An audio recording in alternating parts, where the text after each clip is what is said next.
Library.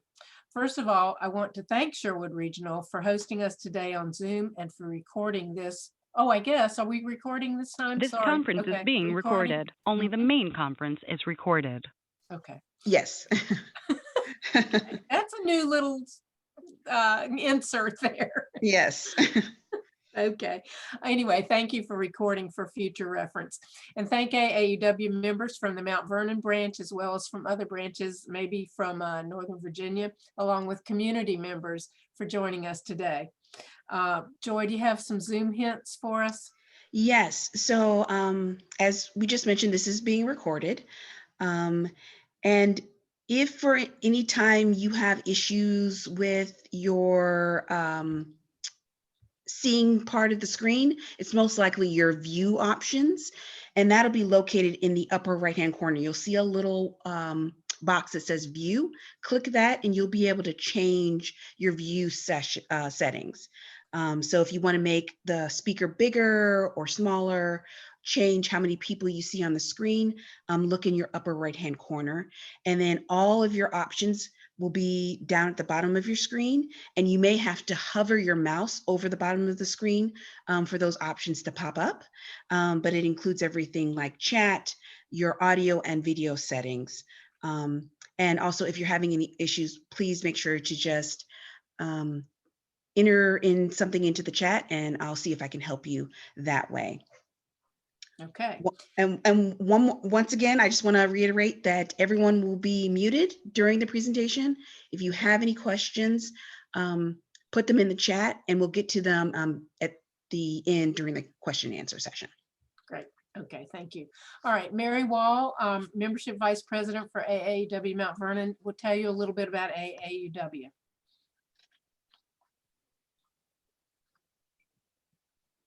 Mary, you may have to unmute yourself.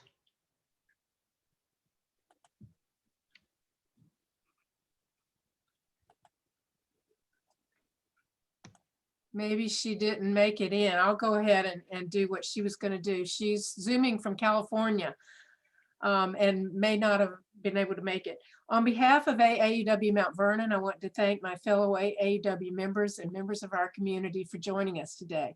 Since 1881, AAUW has broken down barriers for women in education, in the workplace, and in our communities. Our mission is bold: to advance gender equity for women and girls through research, education, and advocacy, with the goal of transforming cultural perceptions and practices throughout society. Our work at AAUW has always been fiercely nonpartisan, but not values neutral. We lead with facts and data analysis, not conjecture.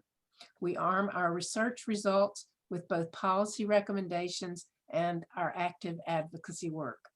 We have over 170,000 members across the United States, hundreds of college and university partners, and 1,000 branches nationally.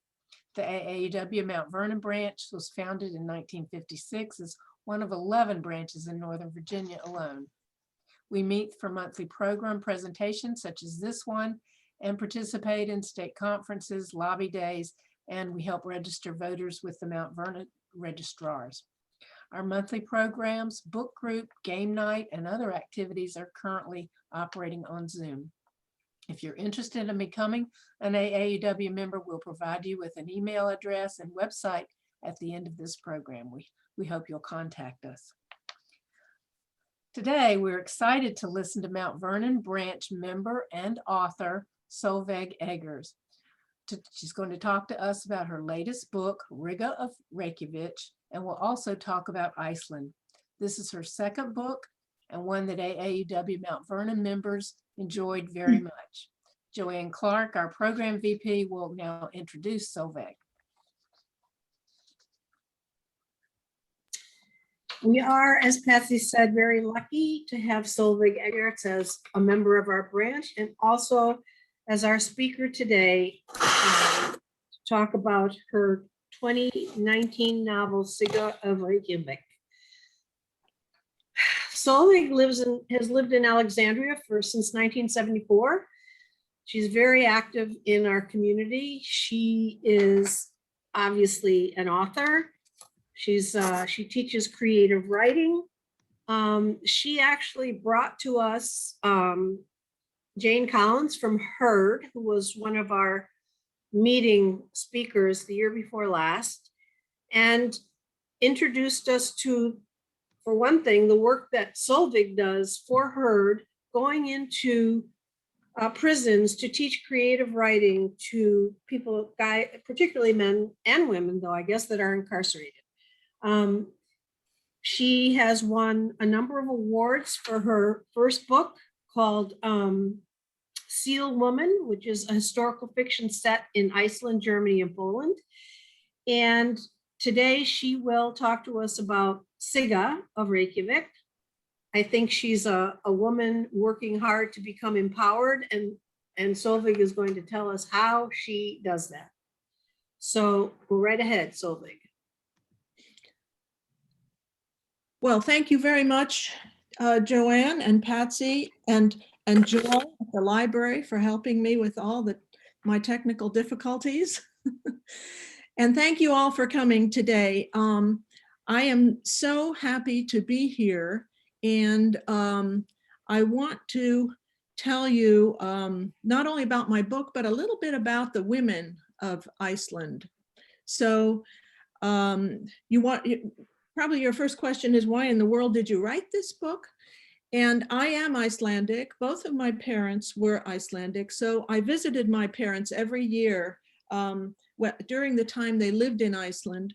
And I always read their books that they had. And I focused particularly on the books on history, the history of Iceland in the first half of the 20th century. And what caught my eye most of all was Iceland's struggle for independence, which there were two big dates. There was 1918 and 1944. Iceland became a sovereign nation in 1918 and was looking forward to becoming a republic 25 years later. But there were complications because World War II came in, and the occupation of Iceland came in, and it was especially the occupation of Iceland that I found very exciting. And most Americans think nothing of being occupied by a friendly nation. Iceland was occupied by the Allies, by Britain, British and US forces, but people don't realize the magnitude of occupation when a nation is very, very small. Iceland was only 120,000 people in 1940 when the occupation occurred. And it was, as I said, struggling to gain independence from Denmark and to cease to be part of the colony there. And so suddenly gradually there were, at the peak, almost 50,000 soldiers in Iceland, and the capital city had 40,000 population. Most of the soldiers were in the capital area. So I was very excited. I knew I wanted to write about this, and I knew that everything was just chaos during this time. There was the chaos, the fear of losing the culture, the language, and the fear of losing women, because they would marry these nice soldiers and just leave the country. So all of this caused a dilemma, and I knew I wanted to write about it. So I brought the notes home with me to Alexandria after every visit, and I just thought, well, okay, I'll just write a novel, and I will just tuck all this history into the novel. Well, I knew that I needed to create a very feisty, strong-willed woman who took no guff off of anyone, who could interact with the powerful history that was happening in Iceland during this time, and who would not be daunted by events such as the occupation of Iceland, but who would make the best of the situation. I named her Sigga. Now, you may be familiar with Siggi, the name Siggi, from Siggi's yogurt. Siggi is a nickname for Sigurður, And my grandfather was named Sigurður. And Sigga is the nickname for Sigríður. These are the most common names in Iceland, Sigurður and Sigríður. So my writers group said they hated the name that I originally chose, which was Hervor, which I wanted it to be really unattractive and very strong. And they said, we can never say this name, change it. So she became Sigga. I'm going to read the first paragraph from my book, so just to give you a feeling of Sigga. I was in the shed shoveling cow dung when I heard the new calf bawl for its mother. I entered its dark pen, placed my arms under its soft belly, buried my nose in its spicy smell, and raised it off the ground. When I set it down, it nuzzled me. I rubbed the strings of saliva into my sweater so Mama wouldn't notice. She didn't like the lifting, didn't believe I needed to build my strength to defend against the men on the farm. I was 10 years old, but one day I would be Sigga the strong and break somebody's jaw. So that, as I said, that she was 10 years old then. This is 1918. And as I learned from my research and reading anthropological study, life on the farm was not as idyllic as I later experienced it to be. It was very much, it was like serf-like conditions, and women and girls were indeed abused, and nobody was ever taken to account for it. And that comes from many, many interviews done by an Icelandic anthropologist named Herdís Helgadóttir. So I had that in my mind that would be part of my character.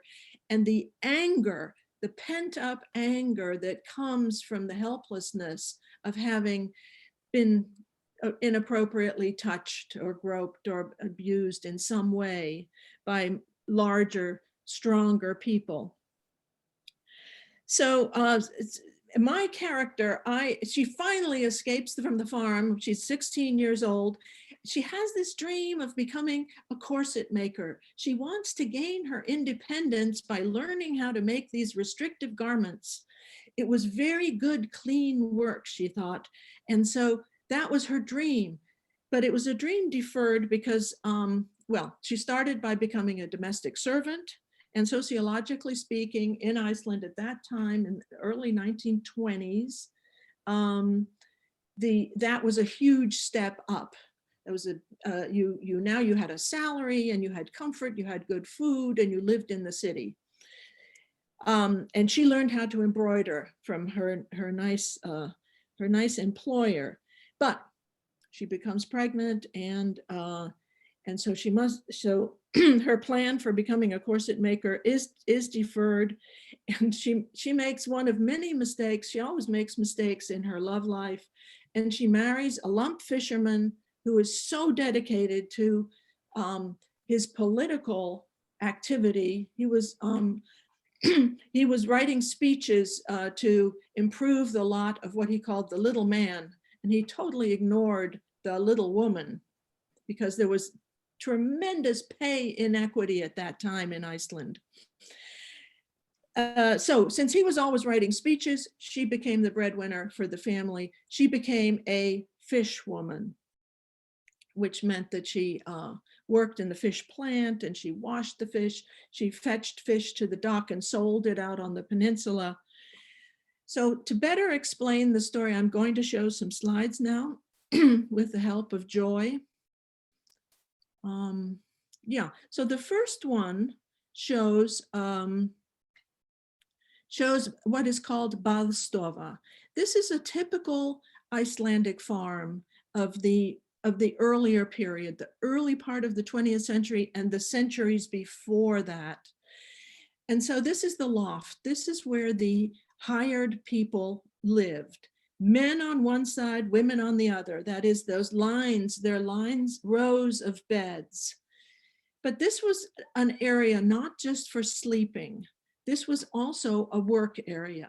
And as those of you who know anything about countries that are far to the north know that the winter is very long and dark. And so people would be making clothes here in the late afternoon and deep into the evening. They would be spinning, they would be weaving, knitting, crocheting. Everything would be made on the farm. Men would be repairing all leather goods. They would be carving implements. They would be making spoons and plates and things, all kinds of things. And so this is where people lived. So they were working indoors as much as they were working outdoors. Now, during these long nights is when, during these work periods in the long nights is when culture would be shared. They would always entertain one another by singing rhymes or poems. They would tell stories, and they would, and this is what I especially want to emphasize, is that they especially would read aloud from the Icelandic sagas. These are the sagas that were written down in 13th and 14th century, and they are about actions and events that occurred 9th, 10th century or so, when Iceland was being settled, and also the life of the Vikings. And it was a pagan society that they are, that the sagas featured, a society of revenge. Christianity came in the year 1000, but there was a lot of overlap. And so it's about a period in Iceland when a few wealthy families or powerful families ran things, and they often fought with one another and took revenge on one another. But most importantly, this is a collection of literature that features women being extremely active. By the way, the style is short declarative sentences, and not much emotion is described. So there's not a lot of romance, but women are described as powerful and having a say in most matters, and being straightforward, forthright, and influencing events. Now, those of you who are interested in literature, and since this is through the library, that should be an important element. At the same time, 13th and 14th century, when these sagas had been written down, these Icelandic sagas, which is, by the way, the shared cultural heritage of all the Scandinavian countries, at the same time in the courts of Europe, especially France, France, Spain, England. It is the period of the courtly poetry. It's the time of the troubadours. It's the time when poets sang songs of praise to women and had put them on a pedestal, raised them up high, and spoke of their great beauty and how lovely they were. And it was a very idealized version of women, completely the opposite of the very realistic view of women in the Icelandic sagas. And so Sigga, my character, would have been very familiar with these characters. And we can go to the next slide, Joy. This is one of the characters from the sagas. And so she's from Laxdæla saga. And it's not a very good picture of her. I think she was much more attractive than this. Her name is Guðrún Ósvífursdóttir. She was married 4 times, and I believe she buried all of her husbands. And she was a powerful woman who was described with a great deal of respect. She made things happen. And when she finally ended her life, she ended her, when she came to the end of her marriages, she joined a nunnery. And her son, one of her sons, asked her, "Mother, of all the men you married, whom did you love the most?" And she said, "Theim var ég verst, ég unni mest." To him I was worst, whom I loved the most. And Sigga and any other girl in the loft at that time would have taken in that sentence. And in fact, Sigga so imbibed that it comes out in her story that she was indeed worst to the one that she loved the most. It becomes part of the story. But I wanted to tell you also at this point that I went to high school in Iceland and graduated after 4 years. And during those 4 years, we read 3 different sagas: Egil Saga, Njál Saga, and Laxdæla Saga. And as I said, these are stories chock full of realistic descriptions of big actions and strong women. So I and my classmates were all influenced by these characters. These were all historic characters. And I just want to mention one more because it's very realistic for today. One of the characters, and she's featured in Laxdæla Saga, was named Auður Djúpúðga, which translates as Auður the deep-minded. And so she was respected for her wisdom and for her power. She had lived in Scotland, like among the Vikings. The Vikings pretty much dominated Scotland, Orkney up to Shetland, down to Dublin, and they fought all the time. It was a very rough society. Auður became a Christian, so she had a slightly different attitude. It was, turn the other cheek. That concept came in with Christianity, whereas for the Vikings and the pagan religion, it was always about revenge. Auður took all her grandchildren. Her son had passed away fighting, and with her, and sailed for Iceland.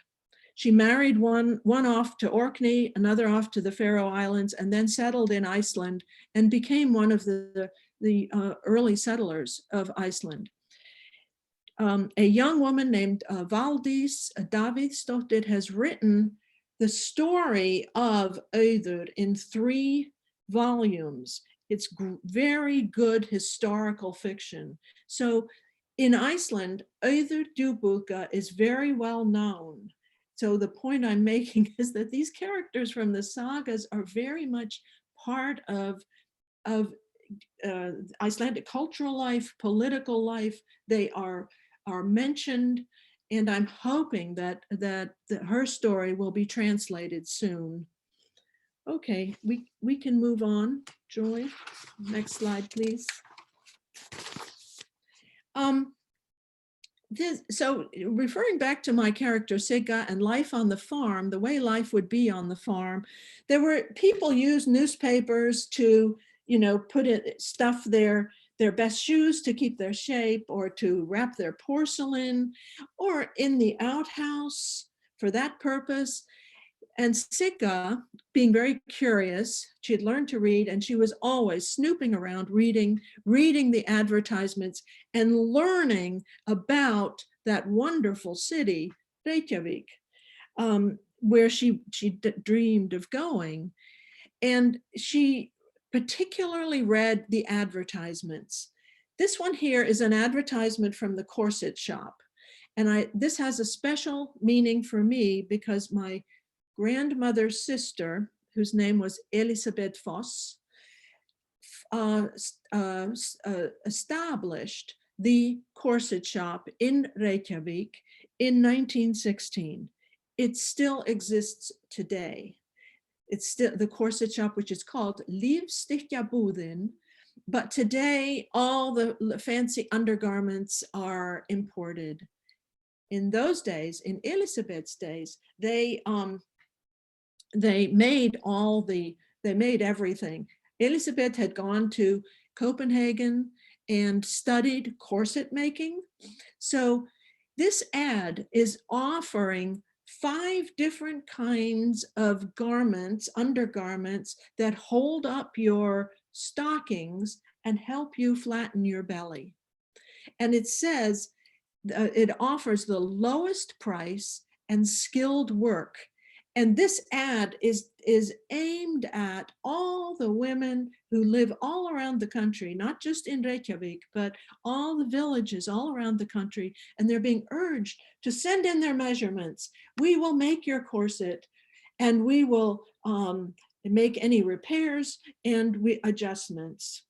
So Sigga would have read this and known about the corset shop. There was another ad, I'm sorry I couldn't find this one, but I saw this when I was researching and reading the old newspapers in the university library. There was another ad from Livstykkjabúðin, the corset shop, which offered corset construction classes. And that's what, and Sigga cut that out and put it in the pocket of her overalls. And that became her goal, to learn, to go to the corset shop and learn how to make those corsets. Next slide, please.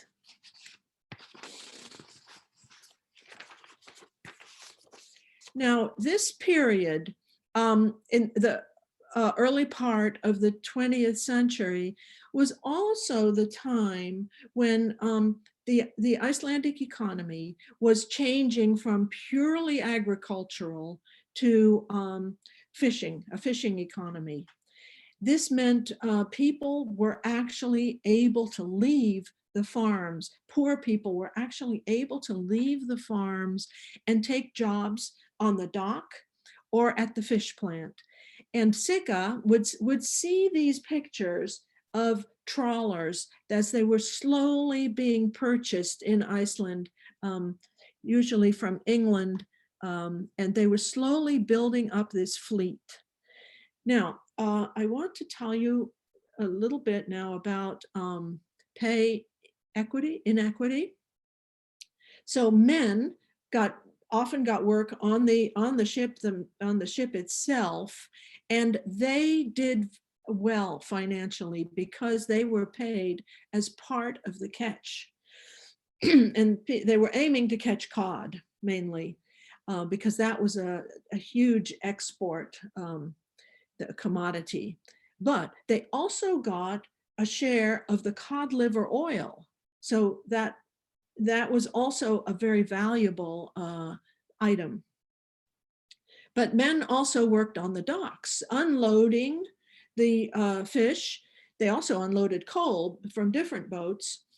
And they were paid much less, of course, than they made much less money than the men on the trawlers. But this is a time when people like Sigga would realize that there was something called the man's pay and a woman's pay. When she worked as a maid, her employer did what many employers did. He sent her to work on the docks to unload fish, but he gave her clothes, men's clothes, and told her to work as a man. Now, Sigga was tall with broad shoulders and not very buxom, and she was strong. So she was able to go as a man and earn a man's wage. And the money, for the most part, went back to her employer. But that's when she learned that. And in future, when she was no longer in domestic service, she would go to the dock dressed as a man and earn a man's wage. So that was a huge distinction. Next one, please. So Sigga became a fishwoman. Most of these photographs are from my own books, and they're I couldn't get any higher quality, but this picture is taken 1912 in the town of Keflavik, which is near where the airport now is. And these are women washing cod. So this is what Sigga would have done when she became a fishwoman. Now, in her day, so in the 1920s and 30s, the women would stand on a trestle, I think you might call it, an elevated board. stay dry, and they would each have a bowl of water. So when their water became dirty, they would discard it and go to the ocean and get more. So whether you were washing in this big tub or in a little bowl, the water was always ice cold. And so Sigga's hands swelled up, and so for relief, she went to the what was called the intestine factory, Garnastöðin, where they washed the intestines, but they did it in warm water. And so it was so luxurious to be able to do that. Now, one thing I want to tell you about this work, this kind of work, and what Sigga noticed was at the end of the row of women washing were men cutting off the heads of the cod and flattening the cod. The women are washing flattened cod. And she, through gossip, she learned that these men earned twice as much as the women washing the cod. So she went to the foreman and said, I want to cut off heads. And he said, but you're a woman, you can't do that. And she said, but I'm surely I can do it. And he said, no, that is work for breadwinners. And so she tried to explain to him that she was indeed a breadwinner because her husband did not go out on his boat catching fish. He was always just writing speeches on behalf of the little man. So, yeah, that's enough about that. Let's go to the next one. So this was a long process, and this salting of cod was done primarily for the Spanish market for bacala, the salt cod market. And so they cut off the heads, they flattened it, they washed it, they dried it, they salted it, and then they stacked it for a while. And then they would start the whole process again until the fish had totally absorbed the salt and was quite dry. So here are the women carrying the flattened cod. There could also be men, and again, the likelihood is that those men carrying the cod would be earning quite a bit more than the women. So Sigga didn't take any guff off on anybody. She was wearing these little rubber shoes, and she stepped on a piece of gravel and tripped and spilled her fish, and a man took advantage of her and pinched her backside. And without hesitating a second, she whirled around and slapped him so that he fell down. And her colleagues were very impressed. They said something like, well, nobody touches you. And she said, not without my permission. So that's the kind of character she is. But that is typical of a woman from the sagas too. You just didn't take it. Next one, please. And these are the rubber shoes. So nobody had boots. So the top is cloth, and underneath the sole is made out of tires from cars and trucks. And everybody wore these rubber shoes. And of course they wore out. And I do need to tell you that this is the time of deep economic depression in Iceland. Iceland was so isolated, the prices were so high, they could import so little, and they kept men were doing what was called sharing a shovel on the docks. So they would share with another man, and they would take turns, and so each would just get half the pay. The poverty was such that I found described people, mothers telling their children just to stay in bed because they couldn't heat with coal. And and they had no food, so that stilled the hunger, just staying in sedentary in bed. If you had shoes, you stuffed your shoes with newspaper as soon as they started to wear out. And probably you did that with these rubber shoes too. These look like they're kind of new because they're hardly worn at all. Okay, next slide, please. And here they are drying the cod on a sunny day. This is before Iceland became a sovereign nation from Denmark. So it's before 1918, this picture is taken. I can tell by the flag, which is red and white. After 1918, Iceland had a blue and red and white flag. Okay, next one, please. Here is the stack of salted cod. And you see the women beyond the stack. They are probably taking out fish that appear to be dry or not quite dry, or that need to be washed again and salted, dried again and salted again. So these stacks they were always working on these stacks until the fish were quite ready for export. And by the way, that ended in 1937 because with the Spanish Civil War, that was no longer a market. And after that, those trawlers filled the hold with ice and everything was exported fresh. The fish were exported fresh straight to the UK and for the fish and chips industry. Okay, next picture. Now that deep poverty ended May 10th, 1940, when the occupation began, when these soldiers arrived. And I forgot to mention that the picture of me, well, we'll see that later, but this is it shows the pond in Reykjavik behind me, and this is the pond. They are marching over the causeway at the pond, which is right in the center of Reykjavik.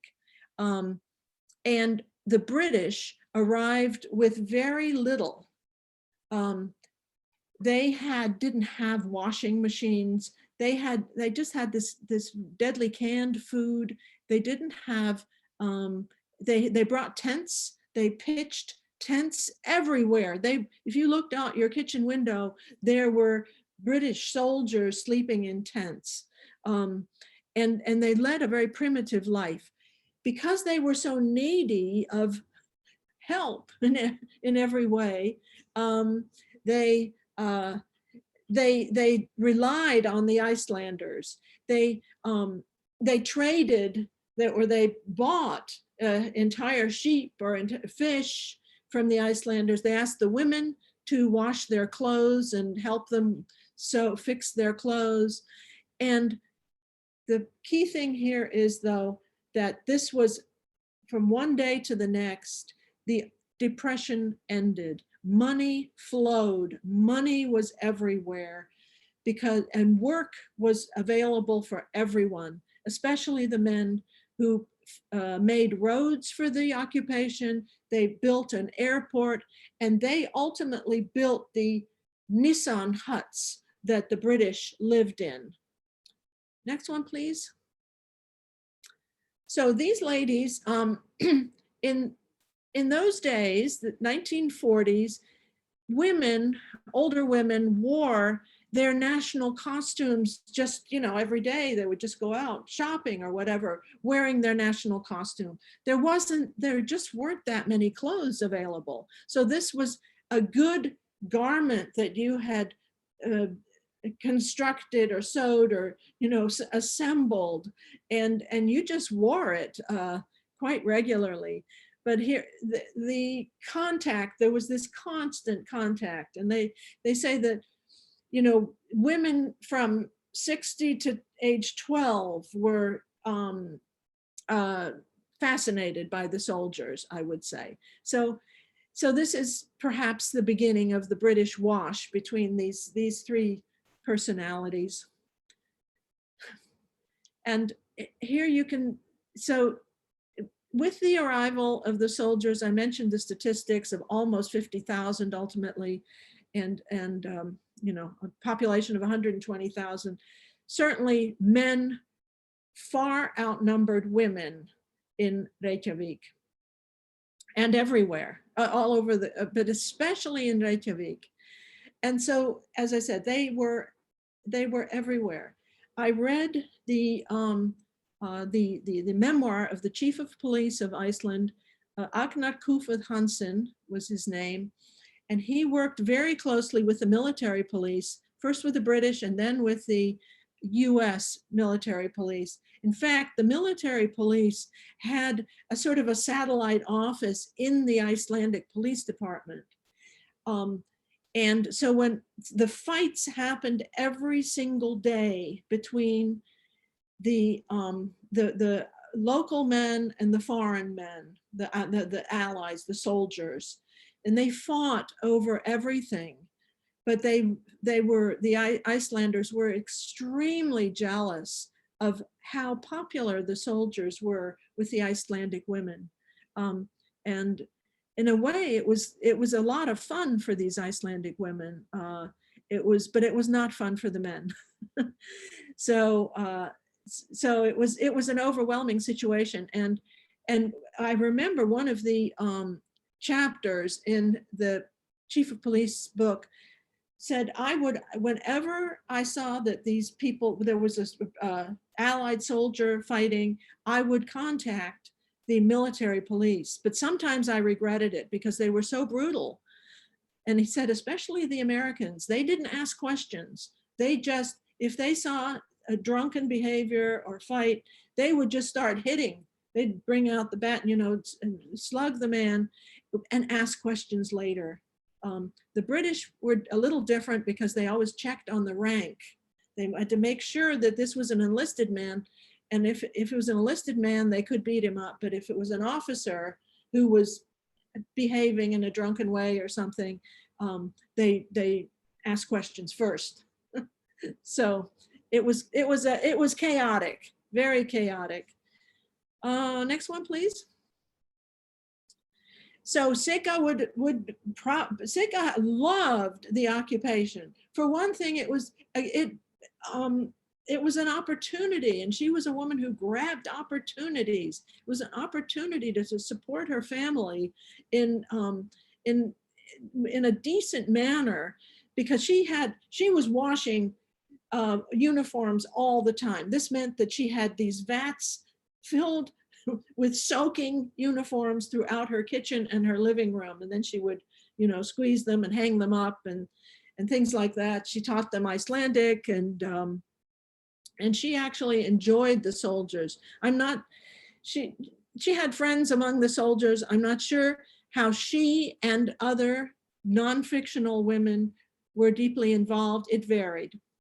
But here, when you just realize how much fun this was. It was chaotic and it was threatening, but it was also a lot of fun, because the population was introduced to jazz and all these dances, jitterbug, boogie woogie, everywhere up and down the streets.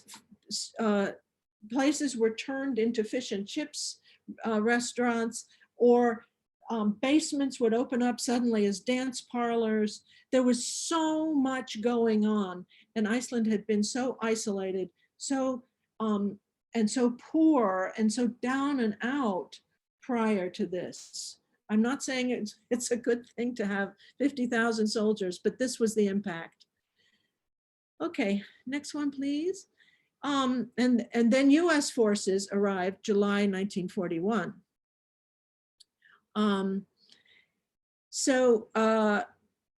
The Churchill,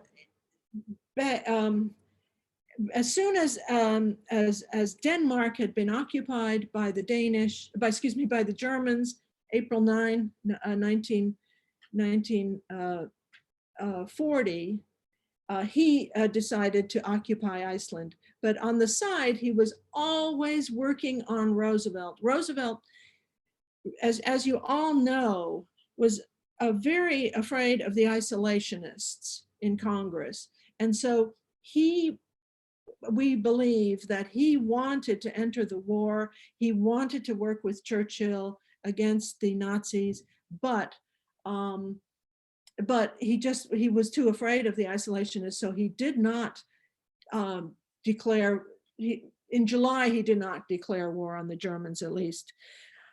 But he did send forces to Iceland. So all of you people who think that the US entered the war at Pearl Harbor in later in December, no, the US was deeply involved as soon as forces arrived, because they were busy escorting the convoys. And there was an anchorage in Iceland in the big fjord, Hvalfjörður, where they kept destroyers. And then when they were transferring food and goods to England and later to Murmansk after the Soviet Union became an ally of the Allies, they transferred tanks and armaments, and the Americans helped protect those convoys. So there was deep involvement, but it was not official. Next one, please. Yeah, and here is Churchill. This is a very happy man. He has just reviewed, on this picture here, this is August, he's just reviewed the blended forces. He's just come from meeting with Roosevelt on a ship just off Newfoundland in Placentia Bay. And they wrote the Atlantic Charter, which had to do with how the conduct of the war and at the end of the war, what they would do after the war. And he is now on his way to the fjord that I mentioned to review the anchorage there of the Allied ships in Hvalfjörður. And that was a fjord that was very deep, but very narrow at its mouth. So they built a gate over the narrow mouth so that the U-boats couldn't get in. And by the way, Iceland was deeply involved with World War II because there were U-boats all around because of the shipping activity. So there was a lot going on. So on a lighter note, so this is one of the many kinds of corsets you might see in the 40s. This is not an Icelandic corset, but this is one of many styles. And so once money flowed, and there were twice as many men in town as women, women started buying corsets. And so I won't go into the details, but Sigga always managed to be in the right place at the right time. And so she was always aiming for a foothold in that corset shop so that she could also, she could learn how to restrict women, and she would have a clean, lucrative job.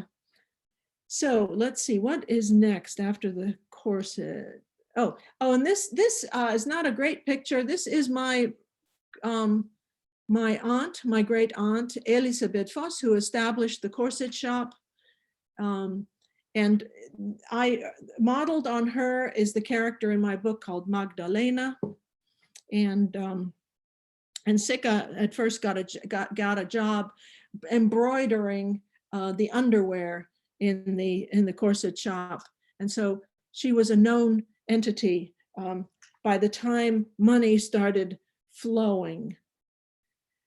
So let's next slide, please. I just want to close the gap between the story of the early part of the 20th century and into the 1940s. And I mentioned that that there was a huge there was always a pay inequity. There was in fact, when they formed labor unions, labor union for men, labor union for women, so you couldn't have that contrast to argue, there were just women's work and men's work. It was very distinctly separated. Now, and you're wondering probably now, how did the women of Iceland and the Scandinavian women get a reputation for being so progressive, coming from those very difficult circumstances where women were in very, very low regard in terms of work? So as I mentioned, so I went to high school, and I graduated in 1963 from the school in Reykjavik, and I left the country. I went to live with my parents who were still in Germany at that time. But my classmates, they all went on to the university, and they all specialized in something or other. Everybody, became a professional. And some married, and they had children. And so after that graduation and those 7 years until this picture is taken, 1970, there was a discovery on the part of these women, and my class was all women, that, oh my gosh, the pay inequity is really incredible.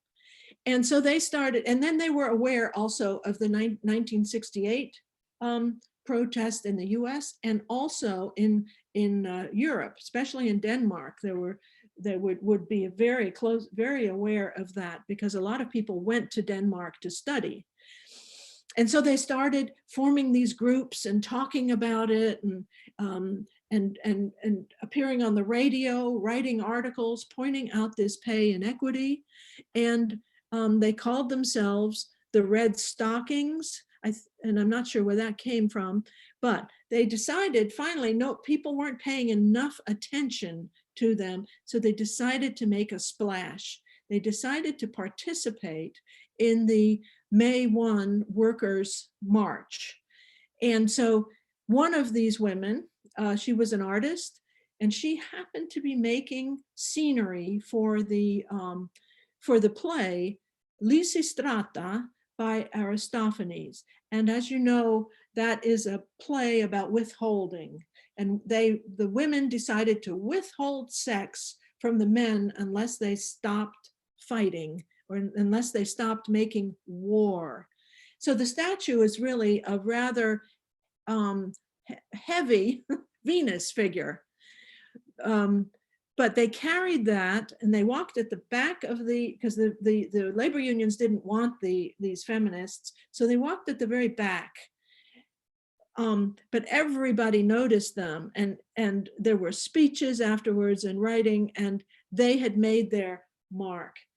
After this, they kept talking about these things, and this actually is from the cover of a book about the history of these red stockings. Now, it's important to point out that the women who participated in this were all these college women who were very frustrated at what they discovered. They discovered also that there was no daycare available. So they were just, staying at home or deferring their careers. Next slide, please. So 5 years later, and that this happened, 1975 happened to be the year of the woman declared by the United Nations. All these women who had made that protest in 1970 decided to do it differently now. And they really wanted to attract all the women in the whole country, all the conservative women, the women who were traditional homemakers, and all the women who felt that their work was not appreciated. And instead of calling it a strike, they called it Woman's Day Off, Kvenna Fridagur, and they got 90% participation. This was a huge, huge event. And again, it was about withholding. So they withheld their work.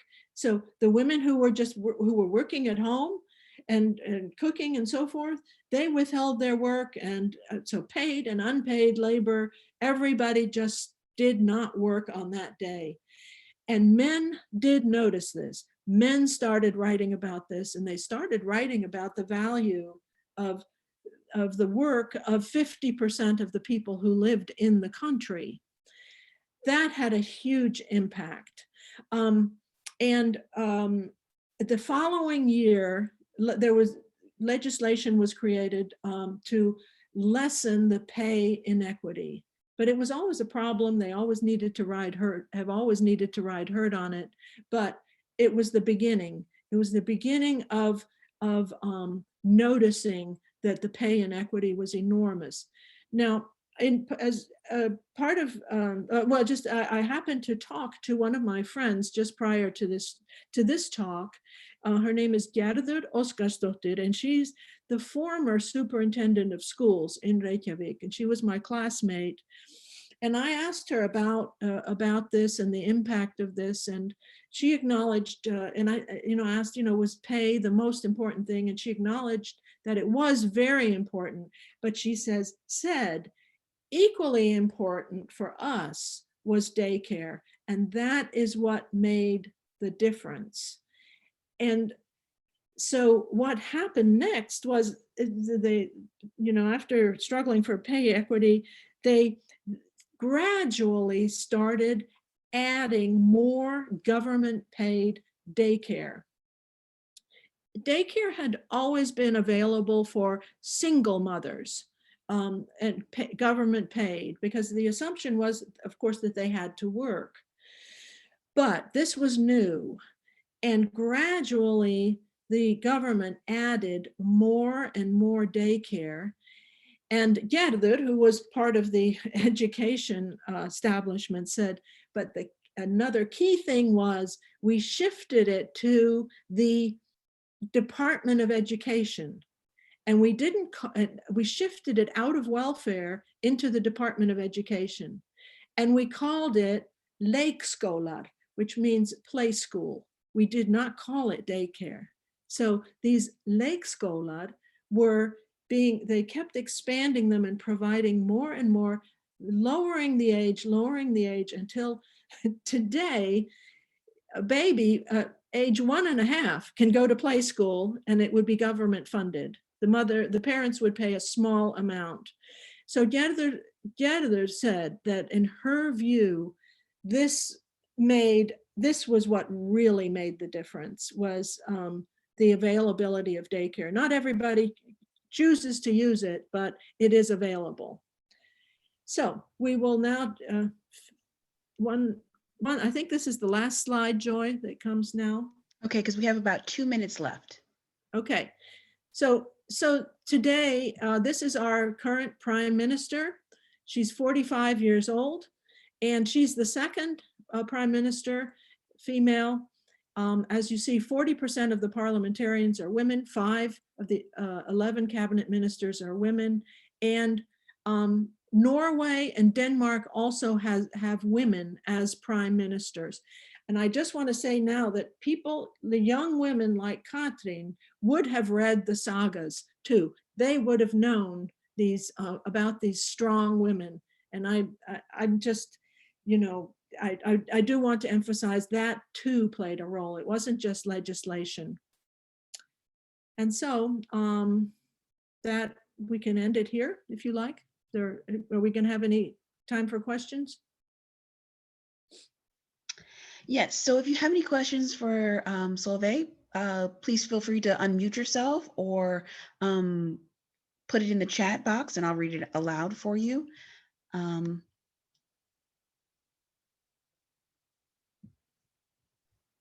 Okay, there's something in the chat box here. So this is Solveig, this is Mary. One of my sisters has been to Iceland 16 times, and she's taken her family there because it's a major transit point for medevac missions. So there's still very much a strong influence of the military in that area. And I didn't know if you wanted to comment on that. Yes, I didn't know that it was a major transfer point for medevac, because because in 2007 under George Bush, the what was it called, BRAC, when they were reducing all across the boards the military involvement in other parts of the world, they removed the base in Iceland. And so the actual, you know, the actual place is gone. That was in Keflavik, where the airport is now. I didn't know that there was still medevac, though. There are there are always suggestions. This I think comes up at Department of Defense or perhaps State Department. I'm not sure. The suggestion that there could be some involvement, maybe some training might occur in Iceland, because the weather is so atrocious that it's very good training for pilots to fly over. But it's considered a major refueling point too. So that, Yeah. I actually didn't know that that was still happening, because back in the days, you know, when we flew to Europe, people would refuel there, or in Newfoundland, in Halifax, places like Yeah. that. Yeah. But medevacing maybe from Africa, some very distant. Well, from Germany, the huge transport of forces from the Middle East wars to Germany for medical, and then through Iceland back to the US. I just thought it was interesting that the presence is still very strong there. Yeah, okay, thank you for telling me about that, because I just didn't realize that. And I know, see, there was a lot of regret over the removal of the base. The Icelandic economy had become so tightly woven with the base, and all kinds of people who think strategically said this was a terrible thing. Winston Churchill would have been really upset. Okay, so there's another question in the chat. Someone asked, what was the strategic importance of Iceland during World War II? So the strategic importance was the Nazi regime in Germany always had an eye on taking Iceland. Not Goering. Who's the other one? Well, anyway, some of the leaders there really wanted to start a fifth column, and did so. You know, put a Nazi who was as the consul in Reykjavik, in order to build a fifth column, that is friendship among the Icelanders, and to prepare for a landing by the Germans. They hesitated to do this, and Churchill beat them to it, really, by coming in with his with the occupation. Churchill knew that about the strategic importance, because he had seen that in World War I. The U-boats had been all around Iceland then too. So the strategic importance was very great. As I mentioned, the anchorage there that helped the Allies with the convoys, moving goods, moving armaments to Europe, to Russia, and that was mastered from Iceland. So not only the convoys, but the fact that all these destroyers were right there, and the U-boats were circling constantly. There was a lot of activity around Iceland, even after World War II. And I met a fellow an admiral who was assigned there, checking on the Russians around Iceland. So Iceland has always had a lot of strategic importance. Can I ask a question? Yes. Yes. Hi. When I was in Reykjavik, I noticed there was so many bookstores. Yes. And I became interested in, of course, the English section, and I noticed there were a lot of mysteries. Why are there so many Icelandic mystery writers? Okay, I always make up my own reason for this, and nobody has ever refuted it, because I get asked this question a lot. And I think it's Iceland lends itself to some very scary situations. It's the weather, And now you may know that there's a volcano right now erupting in Iceland. There are crevices everywhere, water deep in the crevices. If you fall, you die because the water is so cold. There is fog, there's mist, there's darkness. All these things make the landscape potentially scary. People who used to go out, and collecting the sheep could disappear. So bodies have disappeared. Does that make sense? Yes, thank you. It's the land of the hidden people. Okay. And I think Ireland is a little bit similar, but but Ireland is friendlier. Ireland is so green and landscapely speaking. So it's landscape and weather that I think make it very exciting. And your question is very good because there's very little crime in Iceland. So that's why that question keeps coming up. Any other questions? I'm just going to mention a really good author, Indriði Erlendsson. He's very popular. I love his material. Anyway, he includes a lot of history in his mysteries. And a woman named Yrsa Sigurðardóttir also is very good, very popular. And she's also an engineer, and she's a very brilliant writer. So 2 mystery writers. So I guess we're done. Yeah, so I just put up your contact information. So if anyone wants to get in contact with Solveig, her website, her email is there. And if you're interested in purchasing any of her books, she's a huge supporter of Hooray for Books in Alexandria, but she also recommends any other independent booksellers that you may like. And all this information is here, so you can write it down or take a little picture of it. Also, this video is recorded, so if you can't get the information now, don't worry, we'll have that posted shortly. Did you have any other comments, Solveig? Only thank you very, very much for listening and for attending, and I hope I made the connection between who the women are today in Iceland and the cultural heritage. I was trying to do that in addition to introducing you to Sigga. I think you did a great job. I do Thank too. you. I love the pictures, making the connection between the history of and Sigga. It certainly brought the book more alive to me, and I've heard you speak about it before, but with these pictures, wow, it really it brought it home and made that connection you made with what was happening to her is historic. So thank you very much for this really great presentation on Sigga of Reykjavik and the history of Iceland that probably few of us know too much about. So thank you very much. And thank you, Patsy. And thank you all for attending. And thank you for praising my slides. No, I love things like that. The connection you made just so clearly. And I love the fact that it was your grandmother or your great aunt who started the corset factory or shop that was so important to this story.